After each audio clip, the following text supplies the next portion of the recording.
Herkese salam. Biz bugün üstü və loqaritmi funksiyanın xassələrinə aid bir neçə test tapşırığına baxacağıq. Gəlin 19 nömrəyə tapşırığa baxaq. Tapşırıqda deyilir ki, verilmiş funksiyanın tərs funksiyasını tapın.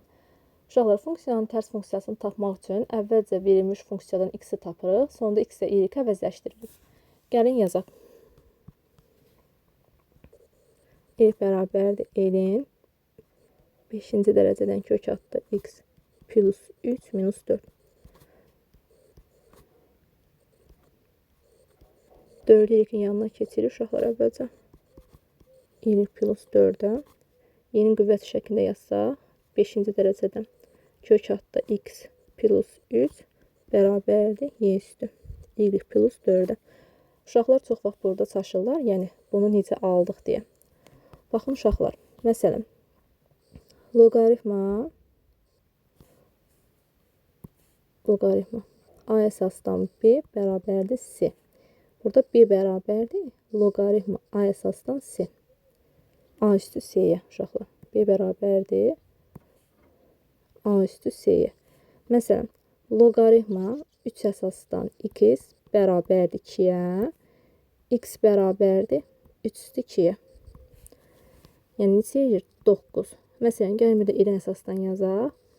Elin əsasdan deyək ki, x bərabərdir 5-ə. Elin əsası neçədir uşaqlar yazılmayıb? Elin əsası 7 yazılmır. X bərabərdir y üstü 5-ə. Yəni bu hissə belə baxmaqla da öyrənə bilərsiniz necə alındığını. Sonra uşaqlar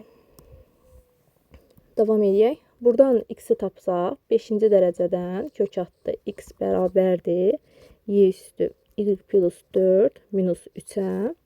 Buradan da uşaqlar x-i tapmaq üçün hər tərəfini 5-ci dərəcədən qüvvətə yüksəldərik. X bərabərdir y üstü y plus 4 minus 3'ün üstündə 5.